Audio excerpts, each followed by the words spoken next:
Reaching out to all the massive on the African continent and tuning into the African Bliss Show.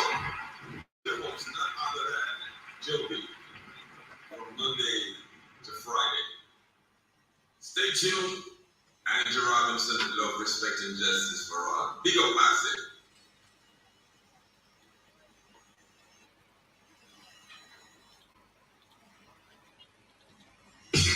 Bringing communities together around the world. Broadcasting worldwide, online 24/7.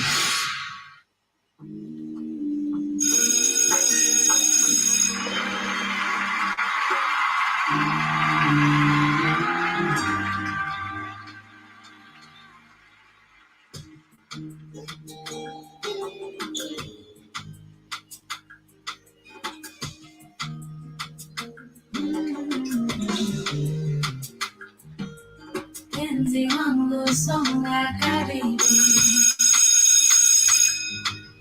talk to me, tell me how is it. Usitoke hapa bila sababu. Let me hold your hand, Jesus, please.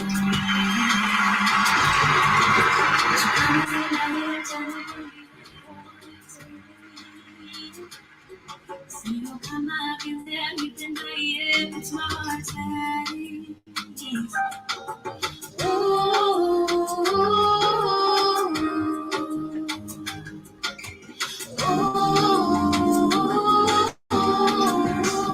Ndio maana nataka niwe na yeye. Niwe malaika nimchukue. Niwe jua niote. Niwe kitabu nisome. Ajue mimi namtaka.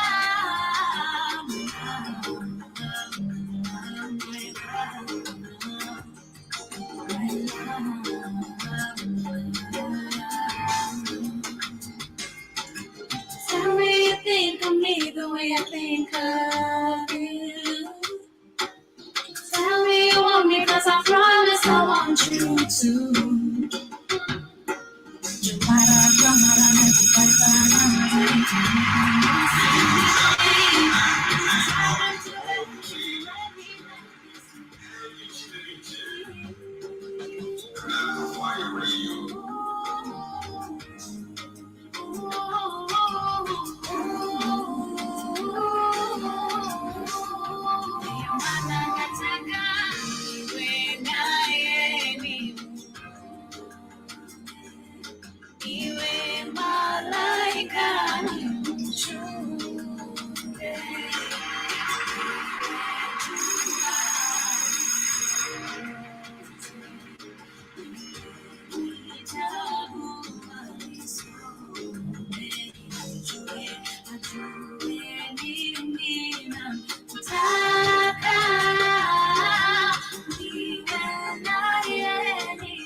yes, family karibuni sana. That is Love Ballad by the one and only Modaka. I hope you guys are doing amazing. Good afternoon from my end. 36 minutes past the top of the hour. It is exactly 1 p.m. past 36 minutes, and I hope you guys are doing amazing. Shout out to everyone with me on TikTok. A quick shout out to Peter One. I appreciate you so much for getting me to those amazing likes. Shout out to Hassan Mohammed. Shout out to Jane Land in the building, and of course karibuni sana to everyone with us. I've seen a couple of you. Mmekuwa wengi. I don't know where this massive number is coming from, but I appreciate you guys so much for tuning in onto the Black of Fire Network radio station. This is the Pan African Bliss Show. In case you're here for the first time, you're wondering, Niko wapi hapa ni wapi. This is the Pan African Bliss Show, and my name is Joby. In case you're here for the first time and you're listening to the media of the 21st century. Shout out to everyone with me on Facebook, on TikTok, everyone live with me on the YouTube channel, everyone live with me on the radio station app, everyone live with me also on Rumble and also on our Spreaker network. Karibuni sana. Remember, in case you're wondering, you can find our Black Hot Fire Network app. You can find it on the Google Play Store. Kindly search for the Black Hot Fire Network for those our Android users.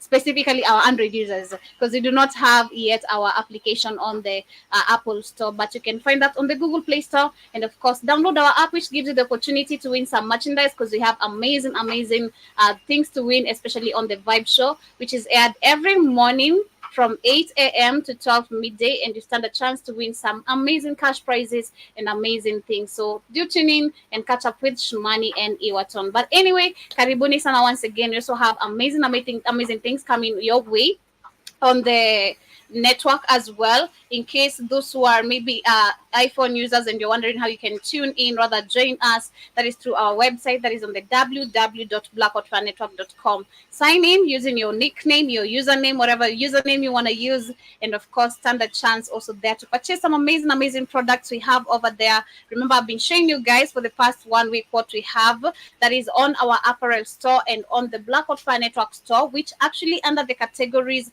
of the Black Hot Fire Network store, you can see that we have amazing things which are there. We have some appliances, we have some sportswear and entertainment wares, we also have some gifts and crafts, we have timepieces and jewelries, we have luggages, bags and suitcases in case you're traveling, coming to Africa, whatever your destination is. But anyway, I hope you guys get to enjoy that and much more of what is coming. Today we shall be talking about Togo, a rare conversation that I've ever had. Literally, I don't think I've ever spoken about Togo ever. I don't think I've ever discussed anything to do with Togo. But today we woke up to where we can see that Togo has actually come up with a new constitutional law, and which allows them to move the presidential nation to the parliamentary system. And we shall be taking ourselves through the article to see what is happening. This is actually quite a decision to make, and I want to see what this is going to be helping Togo with, because I've never seen any other country that has made this a constitutional law where we can see them moving a presidential nation to a parliamentary system. It is quite a big one, and I want to see how this is going to be appearing or rather happening. Also on our conversation, we shall be talking about where we can see 4 people are being killed, including a police officer near a police station where we had a bomb blast, and this is in Mandera County, and it is quite crazy. We're talking about the Somali border, and where we can see articles popping out about the Al-Shabaab and involvement of their fundings. Where we can see the U.S., there is a certain leakage that actually leads us to how the U.S. is part and parcel of funding the Al-Shabaab. This is not something that we literally so new to, especially for the Black Hot Fire Network people. We know that every terror attack that happens in the continent of Africa is very well funded, very well projected, and it is something that we need to be debating on. Speaking of also the terror attacks, we've been seeing mass abductions that have been happening in Nigeria. Yesterday we saw 137 children were released unharmed, which is a question that personally I still question how this happened. We're talking about people being funded, motorbikes, weapons, and a lot of things. So how comes that these children were released without them being touched? Because I can see that apparently after all this, we have one of the gang leaders from Nigeria who came out and spoke about him not being involved in the safe return of the students, or rather these people who are released. And I want to talk about that because Tinubu, remember, he said that he shall not pay any penny, including a ransom, So it is something that we need to question what exactly is happening in Nigeria. What is the battle all about? And of course, shout out to also Senegal, where we can see that they have elected the youngest politician, like Demore was calling him yesterday. We can't call him a leader, and we do consider Ibrahim Traoré and the rest of the junta's leaders, but not the fake coups where they have occurred like in Guinea. That is what we shall be having today as our top discussions and much more of what is coming. So stick till the end of the conversation and find out what is happening. Shout out to Samuel in the building. Good morning to you too. Rather good afternoon from my end. And of course, welcome to today's conversation. To the music, this is Nikita Caring, and I hope you guys get to enjoy this. I'll be coming back with this short musical break and with the quote of the day. So stay tuned.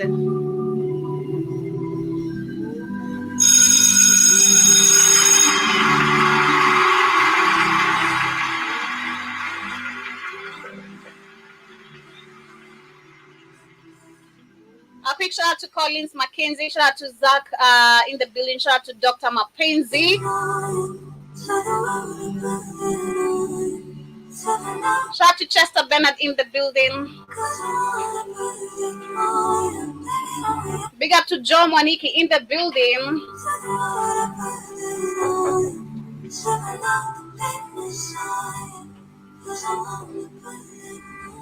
Sometimes it's hard to get when it was someone else, when the one you loved is already the perfect man. Until you get to understand the winner lose the game, or the other is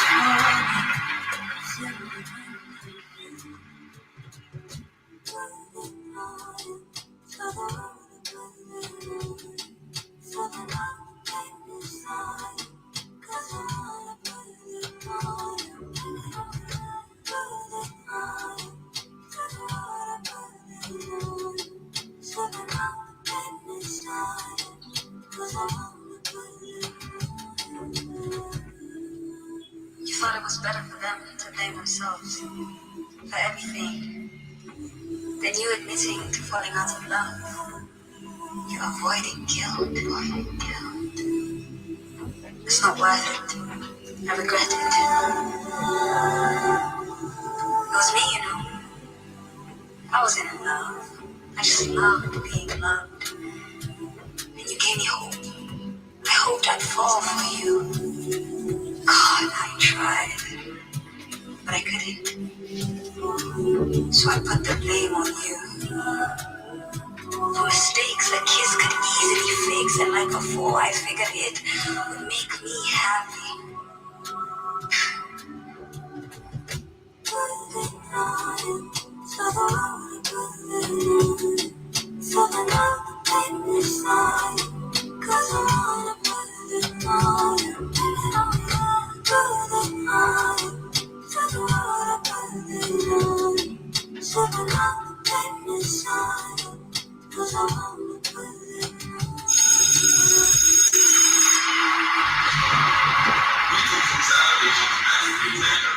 All the way to Switzerland, and you're tuning into the Black House Fire Radio, and you're listening to the African Diary Show. Yes, massive wagwan, and Robinson, your Jamaican brother there, reaching out to all the massive on the African continent, and you're tuning into the Pan-African Bliss Show with your host, none other than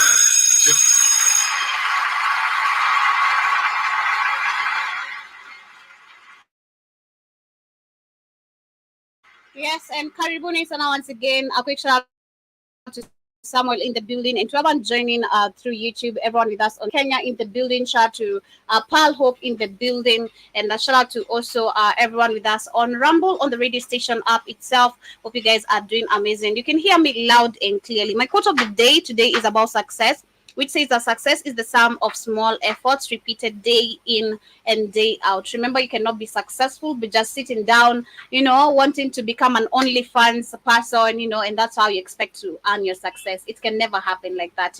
But anyway, karibuni sana. Hope you guys are doing great once again. And of course, straight to the matters of the day, I want to start with what is happening in Senegal. Of course, everyone has been waiting for the results of what and who is going to be the next puppet of Senegal. We've seen Macky Sall before him withdrawing, he said that people are accusing him of a couple of things, which is not accusations. Most of these presidents, before they leave their seats, they always want to blame people for accusing them for what they have not done. But it is not accusation, it is reality. They have not done everything that they actually say before them being selected as president, because we don't elect them.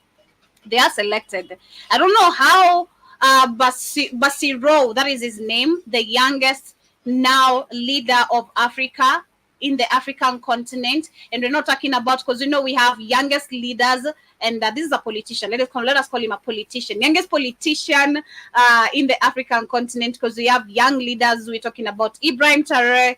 We have, and so many upcoming leaders that we hope Africans are going to be taking over very soon. But Bassirou Diomaye, that is his name, and he's 44 years of age. I don't know why he was selected. Something that I also questioned about Liberia, because remember when Liberia also went on their elections, we had Bombu, that is his name, if I'm not wrong, is the one who took the presidential seat, and he was 56 years of age, and he was competing with the other opposition. I can't remember the name, but I quite questioned, because he seemed like the youngest of all the African leaders, 56, and now we're talking about a 44-year-old who is leading Senegal. So I want to see if he's gonna be bought out. I don't know what you guys expect of Senegal, especially as something that we've been talking about for quite some time, as having young leaders. We've spoken about where young people are denied opportunities because of the change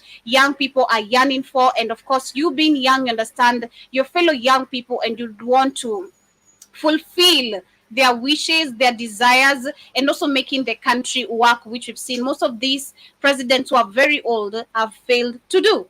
So I don't know what you guys what are your expectations? I'd really love to hear from my audience. What are your expectations of Senegal current leader, or current politician, current president, who is very young? But they're saying that a few had heard of him a year ago, and now he is set to become president. Bassirou Diomaye Faye, extraordinary rise caps a roller coaster period in Senegal and politics that caught many off guard. Months in jail along Ali and King maker Osman Sonko, because remember, I remember Demora was talking about this, that he's being tutored by Osman Sonko. And personally, I thought that Osman Sonko, after being released, is going to be part of the people who are going to be also on the presidential seat. But apparently, he had to withdraw because of the accusations that were made about him, which led him to end up in prison. That was a few months ago. We've been talking about it. And him being actually a student of Osman Sonko, I expect much better, because I've seen the influence Osman Sonko has. It's very crazy. It's supported by young people, loved by young people, and I just want to see what it's gonna be. I really want to see how is it going to turn out, if people are going to be complaining more in Senegal, or if this is going to reduce to something much better. But they're saying that months in jail along Ali kingmaker Osman Sonko ended suddenly, with the pair released the week before the presidential elections. And now Mr. Clean, as he is nicknamed, I tell you, all these politicians have been given a nickname. I think it's the African thing, Now Mr. Clean, as is nicknamed, must get to work on the sweeping reforms he has promised. Methodical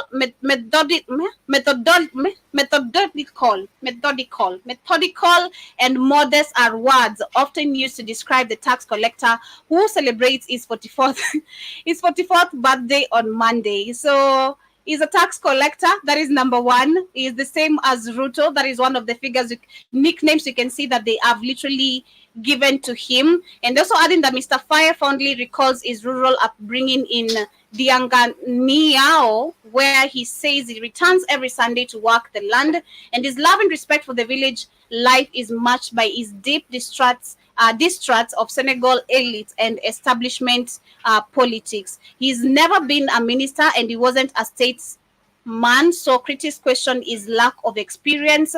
And but from Faye's point of view, the insider who's run the country since 1960 have made some catastrophic failures. Well, we're just waiting to see what is going to be. Personally, I'm waiting to see, because one of his agendas is to fight poverty, injustice, corruptions are top of his agendas while working on the treasury. And he and Mr. Sonko created a union task force to tackle the graft. Well, I'm waiting to see how it's going to be. Personally, I'm very positive about it. Him being young, that is one thing I'm really positive of, that it might probably bring change to Senegalese people. But we're talking about a white-led supremacy continent, so I don't know how easy it's gonna be for him, if they're gonna put a gun on his mouth for him to continue serving as a puppet, or if he's gonna become a Pan-Africanist willing to risk his life for the life of their people. So we're gonna see, and of course we'll be right here to report and keep you updated on what is happening on day-to-day news and updates of Senegal. But moving on, you guys can remember last week that we had Ethiopia banks glitching, and a lot of people did walk away with a lot of money, including students, university students. And we said this is something positive. Personally, I was really, really happy about it, because we've seen and we know once you put your money in the bank, you have no control of it. It doesn't belong to you anymore. So we've seen also the access of when it comes to access of your money, which is something that they're actually leading us to. We've been seeing them pushing on biometrics for us to keep up with it, for us to move to digital money and all that. But I'm happy that Ethiopians did get to actually enjoy a little bit, but not for long, because you can see $10 million has already been recovered, and they're saying that Ethiopia's largest commercial bank has said that it's recouped more than 3/4 of money it had lost after a technical glitch allowed clients to withdraw or transfer more money than they had in their accounts. In a press statement made today morning, the head of Commercial Bank of Ethiopia, Abesano, said more than $14 million, which is 11 million euros, was withdrawn from the machine to or transferred to other accounts during the incident that took place on 16th of March. And more than 10 million has already been recovered. Mr. Abe was the one giving information. Initially, reports by local media say that the amount of money transacted during the glitch could be as high as $40 million. So we can see them saying that 10 million is already recovered. We don't know about the rest, but I don't know how they were able to trace this. I remember we were talking with Kamlesh, and I thought they're not going to be able to trace this back to their system. But I guess the fact that we don't control anything, including where we put our money, it was so easy for them to figure out new transactions made. I believe that's how they followed up. It is so easy, since we don't control everything, and which Africans we assume we do, including the banks. That is how it was so easy for them to track the money and new transactions made. That is how I feel like it was, or rather how this happened. But of course, I wanted to update you guys on that, because for me, I was happy for Ethiopians, and I was like, most of the people are going to be able to pay for their school fees, or rather escape some poverty and save their families and friends from a lot of things that is happening, especially in Ethiopia or the northern parts. That is the Horn of Africa. But moving on to the next conversation is about Nigeria. Like I said, yesterday we had 136 students who were released after the mass abduction that happened a few weeks ago, which I was very happy about. But we questioned, something I really questioned was after we saw Mr. Tinubu saying that he shall not pay a dime when it comes to ransoms. How is it that these people were just let go without any injury, unlike most of the cases? So something is I really wish I can find and dig much more of how, we know it's all about resources, whatever is happening in Nigeria. Because remember, the place where we had the mass abduction is there's some oil in that region. So we're talking about resources being battled, or rather the people fighting for the lands for them to be able to grab resources and grab lands from the residents of Nigeria and most of the local regions in Nigeria. But the issue is, because we've discussed about the fundings, where something Keith always say a couple of times, if you want to know something, go back to the fundings of everything, go back, track the money, track where the money is coming from. The number one question about the Nigerian, the bandits or the kidnappers, because we've had yesterday, they more discussed about it, and something I also discussed that was last week on Monday. Where do these people get all these motorbikes that they use to kidnap people? We know Nigeria is a very poor country, despite being very rich in so many different resources, not just oil-rich country. It is rich in so many resources. But where we know, actually, let us look at the percentage of unemployment in Nigeria. I think we checked that last week. I don't know of which country, but I don't think we checked of Nigeria. What is the percentage of unemployment of youth in Nigeria? So they're saying youth unemployment rate in Nigeria that was in 2022 was, no, I don't believe that. I don't believe that. So they're saying that the country has the largest population of youth in the world.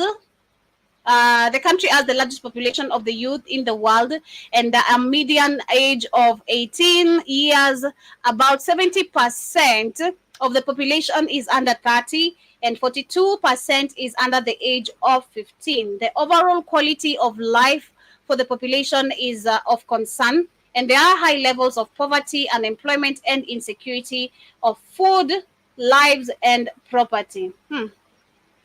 That is true. But what is the unemployment rate?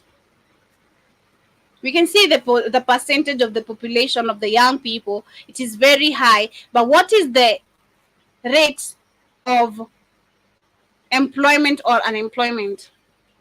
So they're saying that the employment to population ratio was 77%. That was last year. I don't trust that. Do you guys believe that? I don't believe that. I won't buy that from Google. I won't buy that. That is a lie. That is a cap. The employment ratio is 77%. I don't believe. Then why do we have Nigerians stomaching all over, seeking for greener pastures and opportunities? If they are really employed, why do we have most of the Nigerians right now who we can see the UK is denying them access because they are flocking there looking for opportunities? Make that make sense. Shout out to you. I am Desmond. Hi to you too. Shout out to John Mosquito, Mr. Blackout Fire with us. Karibu Sana. Hope you're doing great, you guys. And Karibu Nisana. Do you guys believe that the employment rate in Nigeria is 77%? Make that make sense. Then why do we have Nigerians stomaching everywhere? And if so, why do we have people demonstrating? Come on. It's not making any sense. It is not making any sense. But anyway, back to what really brought me there. So yesterday we had 137 pupils from the 280 that were abducted last week. Because remember, we had 280 that were abducted and 137 were released yesterday. So we have the prominent Nigerian cleric who was summoned over the banditry remarks. And they're saying that the Nigerian Muslim cleric has summoned over his call for talks and amnesty for criminal gangs known locally as bandits, local media report. And a former army captain based in northern Kaduna State has frequently offered to mediate between local authorities and the gangs blamed for rising cases of kidnapping in the country.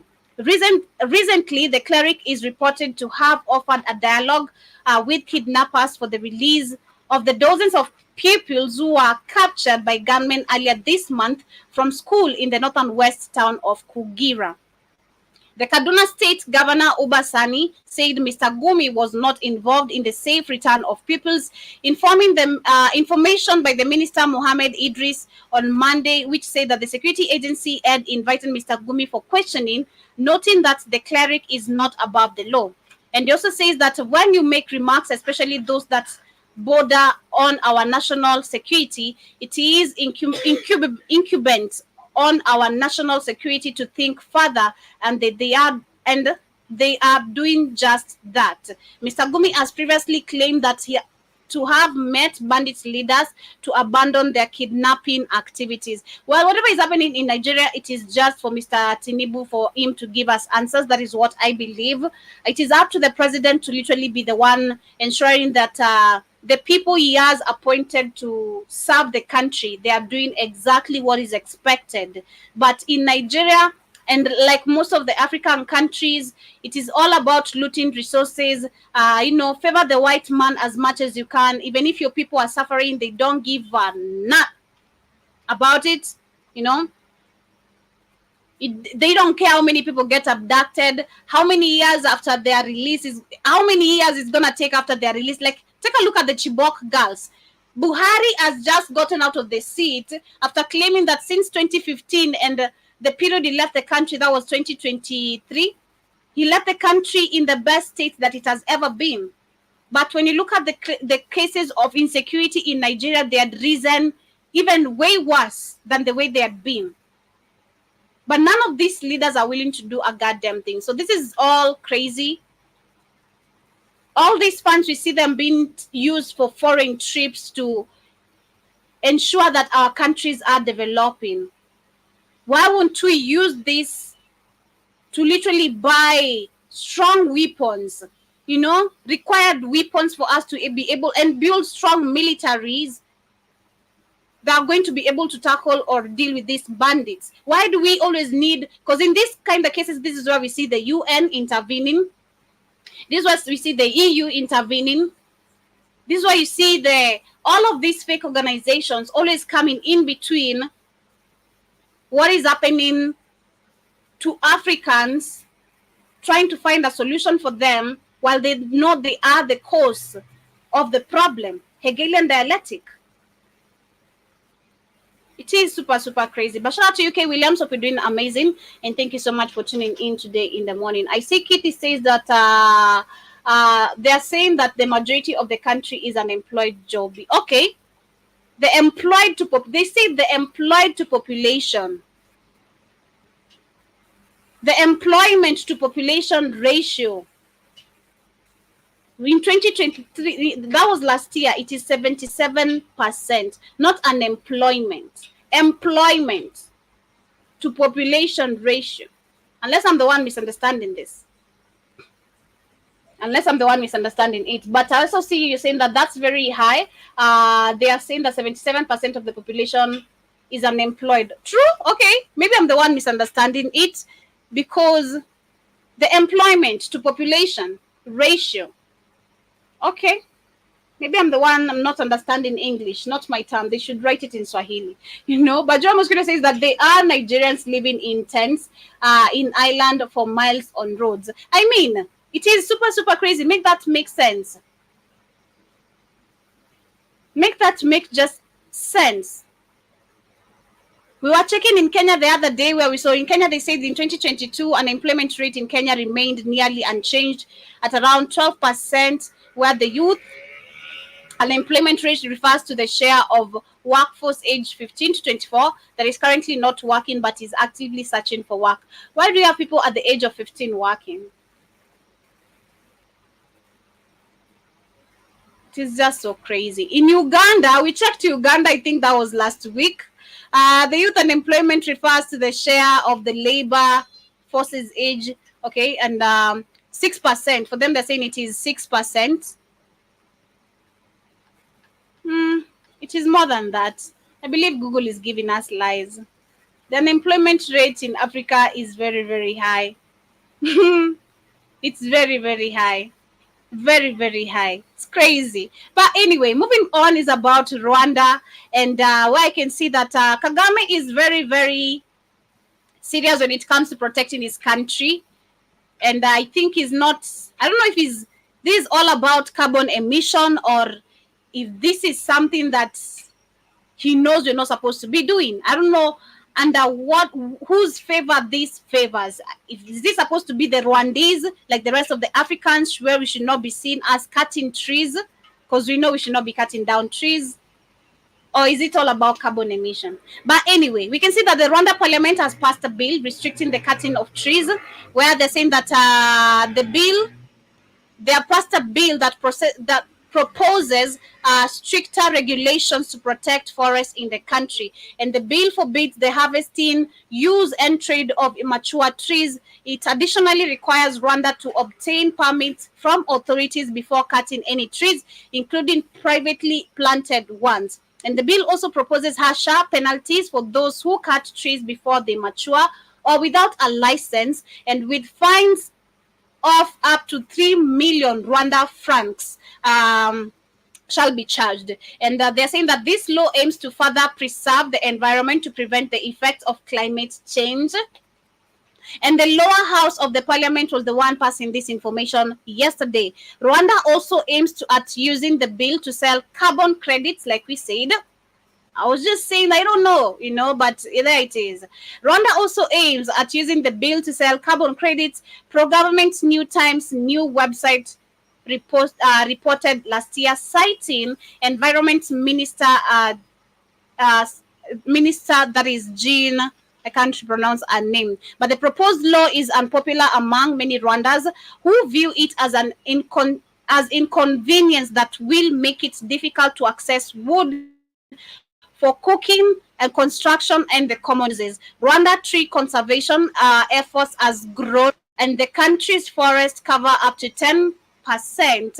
That was by 2010 to 30% in 2022, according to the Environment Ministry. Well, personally, I wished and I was hoping this was a bill that will favor the country, but we can see it is all about the Mzungus again. Climate change bullshit involved, carbon emission. We saw also Kenya passing the same rule. That was, I think, last year, if you guys can remember. Katie was reporting that some time back. I think Kenya also did pass some similar rule. If it's not Kenya, there's a certain country in Africa that passed the same rule, where they're saying that they're conserving the trees for carbon emission. I think it's Kenya, if I'm not wrong.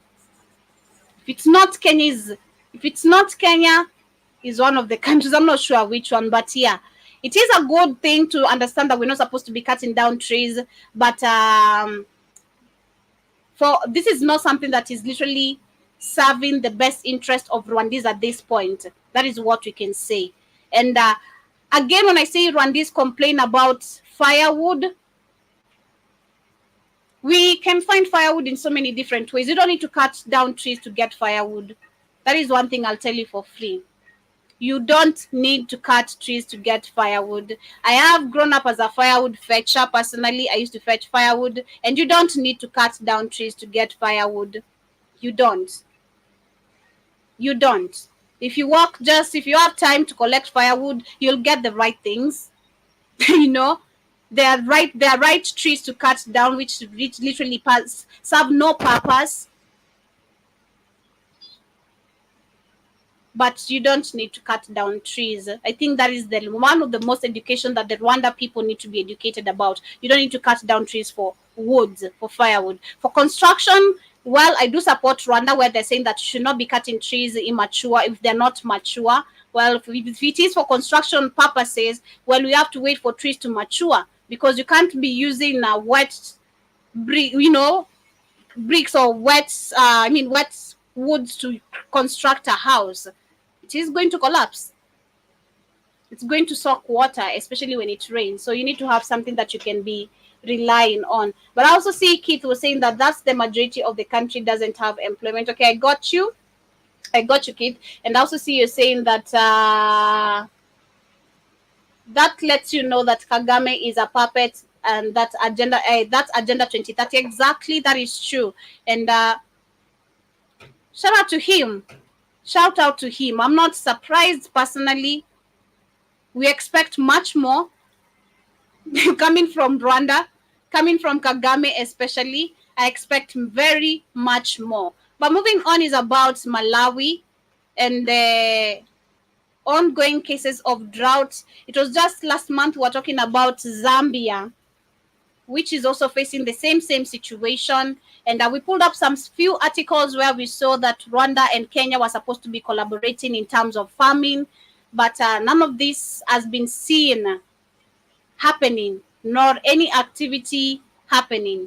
You know, there is no collaboration going on right here, and both countries are suffering the same when it comes to cost of living. You'll hear some parts of Kenya are suffering mass drought and all that. It is crazy. But Malawi has declared a state disaster over a severe drought that is affecting most of the country, and the announcement comes less than a month after Zambia, the neighboring country, made a similar move. That was last month, like I said. Zimbabwe has also seen much of its crops destroyed. Malawi's President Lazarus Chakwera has requested more than $200 million, 158 million euros in humanitarian aid. And that is where we go wrong. That is where, if you go back to the ancient Africans before slavery, you will find nowhere where Africans required money or funds to run or to be able to save themselves when it comes to drought. If you just go to the ancient history, like before slavery, before the white man came to the land of Africa, if you trace back how we used to literally be very active in terms of farming, rather agriculture in general, there's nowhere where we needed a white man to fund us any fake money for us to literally be able to secure ourselves in terms of food. We had no problems with water, literally, because we used to even drink water from the streaming rivers. But today, you can't even drink water from a streaming river today as we talk. If you try to do that, literally, you're going to die or you're going to have some serious stomach upset because our waters have been contaminated. Our streams are also contaminated with so much chemicals and so much bullshit. Pardon my French. But nowhere. It is such a shame. Again, every time I keep on discussing about drought or Africans dealing with food insecurity and them claiming or asking for aid from the white man, this is how you will never claim independency. This is how you remain a slave, a reporter to a puppet to the white master, because you owe them so much money. You're so dependent. You literally keep on begging back and forth. All you keep. We have this situation. You're too lazy to literally teach your own people skills that take you less than 10 minutes. Because what is farming? Chukua jembe, you know, take the organic seeds, not the genetically modified seeds, and some sand fertilizer that they are selling you. Smell the fertilizer. We used to smell everything. Like you could tell even everything from just smelling. What happened to Africans? We don't even do practical things no more. We just want to go because the white man has told us it is safe. The government of Kenya tells you, you know, we've subsidized 5-point-something billion of fertilizer, but they are selling you sand. And you're so good because it is the government. You trust that. Shame on you, Africans. In the continent, to be specifically, or to be specific, in the continent, it is such a shame to see we are right here, but we know nothing about farming. But I don't blame you, trust me, again. I don't want to blame you. I pose the blame because I always love going back to history again. When you talk about history, we need to understand as much as we were very active in farming, we had invaders who came, grabbed our lands. And this is why we have so many generations who grow up knowing nothing about farming, can barely even hold a djembe or even a rake, literally, because they know nothing. They know nothing about removing weeds from, you know, the farm. What is the time that you need to literally check the weeds growing and you need to remove them? To be very, come on. I always love going back to that fact. So on that aspect, I defend Africans.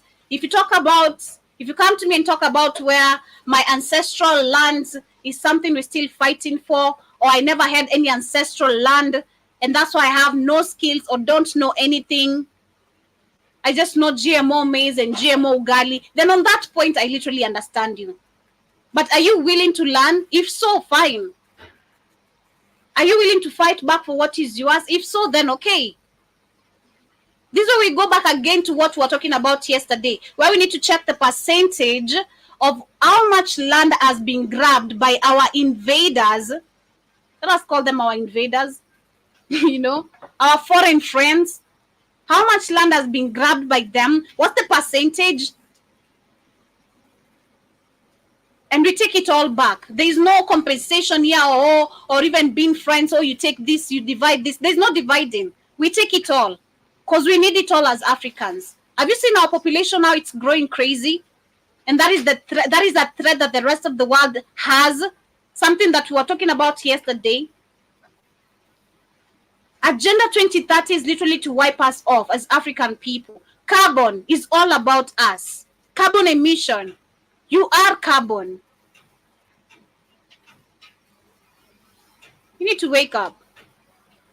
You need to wake up, African people. You need to wake up. This is so sad to see that African countries, I don't know, probably my great grandma, if she woke up today, should be surprised. Which Africa is this today? Where you need funds for you to farm? They'd be shocked. Literally, our ancestors right now, wherever they are shocked by us. They can't believe it. Because we've turned into a begging state instead of an independent state. Karibu sana, Kate. Santi sana, Joby. How you doing? You stop your goddamn begging. I'm not begging here. It's not like people are begging, but it's okay. It's okay. I'm part of them. What am I? What can I say? I'm part of these people who are begging here, like Chakwera. Yeah, me too. We all are part. Me too. I don't get to escape. We're all African people. We're all begging.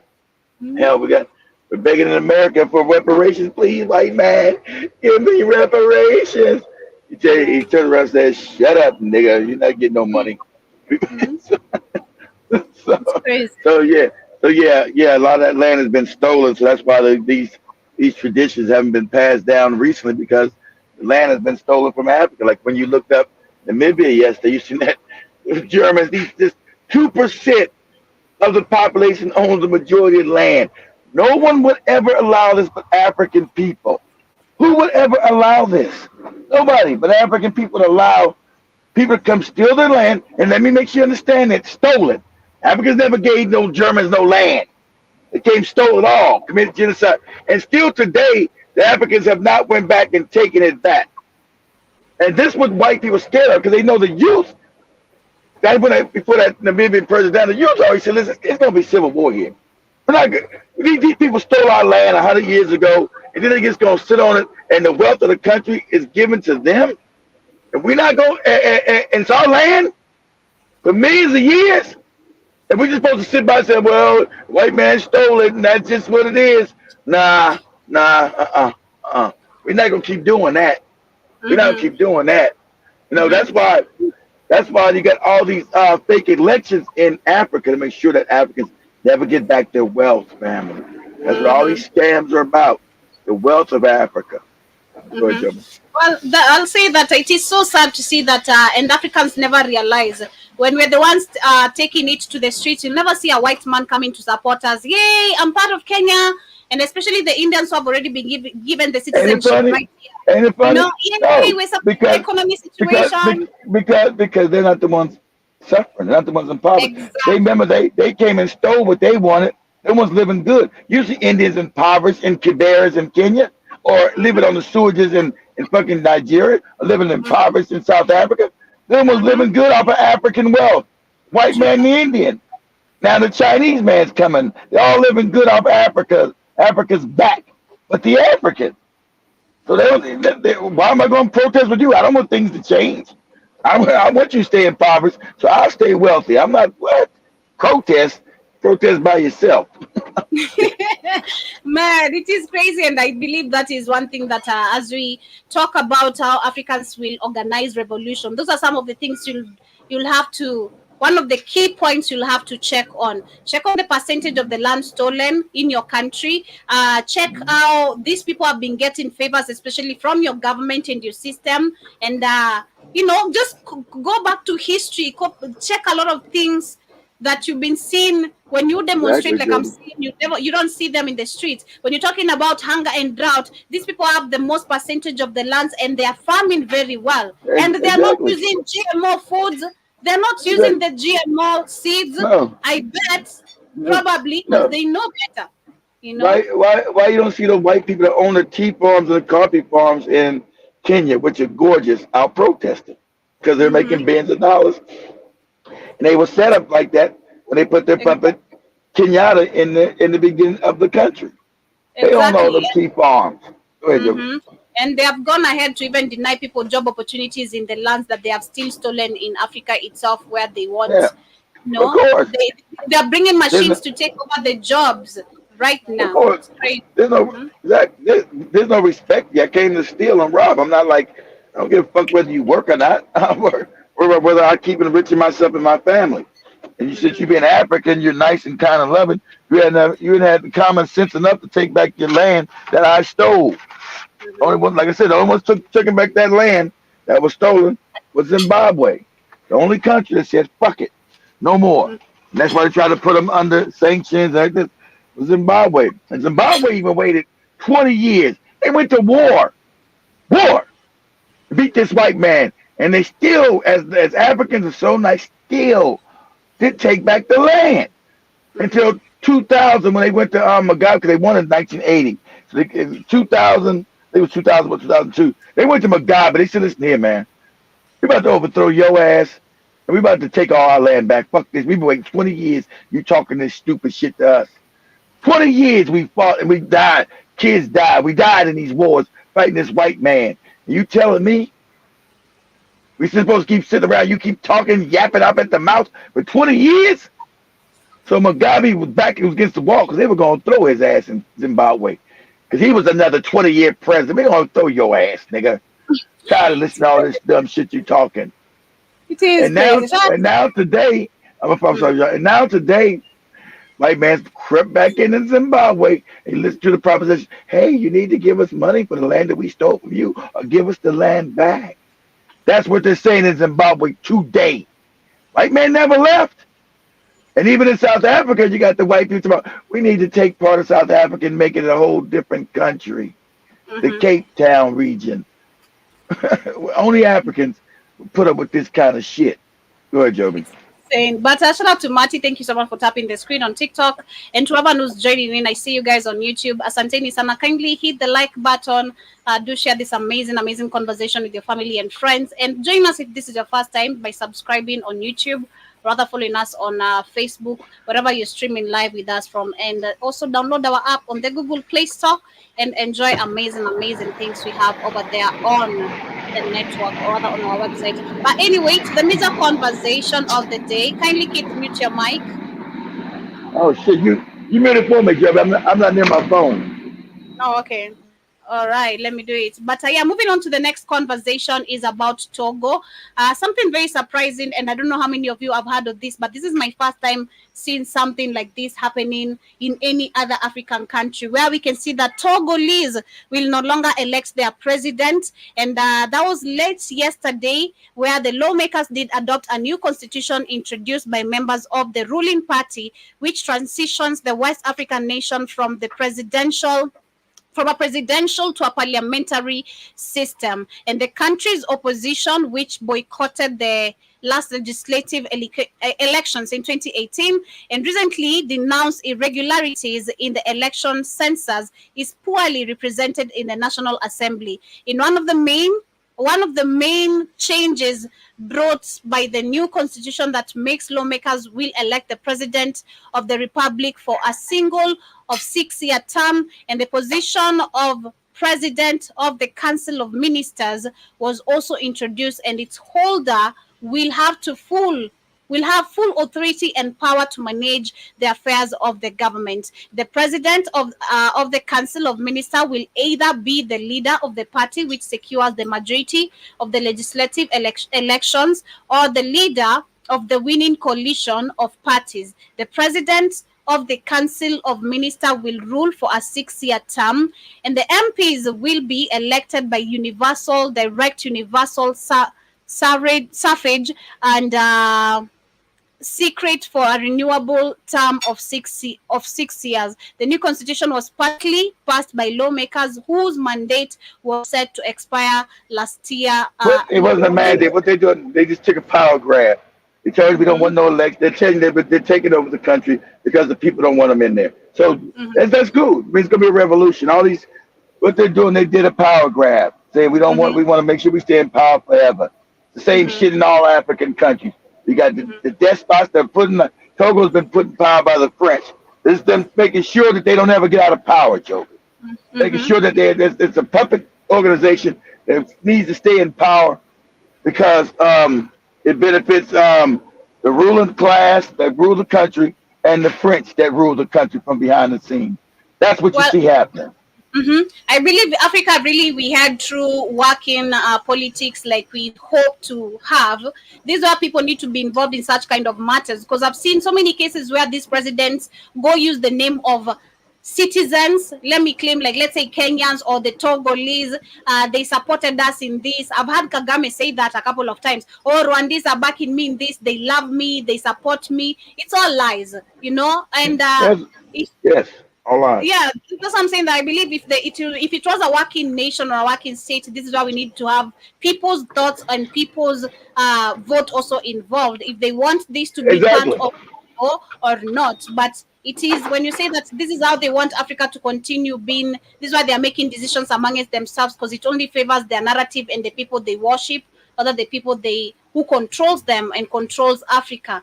And this is such a shame to see. You know, we have grown-ass men, and I'm sorry to say, because it is the fact, we have grown-ass men with balls, with grandchildren, with wives, with daughters and sons, but they're out here acting like, you know, I'm the man in the suit, but you're not the man when you go to meet the white man. You are literally a weakling. You are a puppet who takes orders, and that is just who you are. And it is so sad. That's why they're mad when they see people like Burkina Faso, Niger, and Mali making decisions of themselves because that is what a man. Remember, Togo was one of the countries talking they were going to invade. Togo was one of the countries talking they closed their border. Then Togo came back, please open your border back up. Burkina Faso said, go kick rocks and fuck off. Told Togo to fuck off, bitch ass niggas. That's what Ibrahim told them. Fuck off, you puppet ass niggas. They won the country. We're gonna invade. The white man told us to invade you. Shut up.